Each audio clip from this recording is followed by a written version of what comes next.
Hello guys, welcome back to our YouTube channel, How to Use Basics. Let's begin with the tutorial how to clear history on Google Chrome.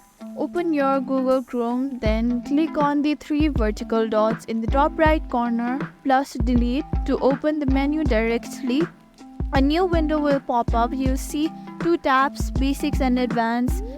Basics allows you to clear browser history, cookies, etc. You can see over there. Advanced provides more detailed options. Use the time range drop down menu to choose how far back you want to clear the data option, including last hour, 24 hours, 7 days, weeks, all time. To clear your browsing history, ensure that browsing history is checked. You can also select other data types if desired, such as cookies, cache, image files.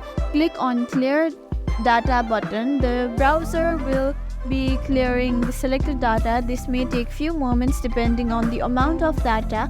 Once the process is completed, you can the tab set and restart your Chrome, and that ensure your changes to effectively help. Thank you for watching this video. Make sure you like, share and subscribe to our YouTube channel for more such content.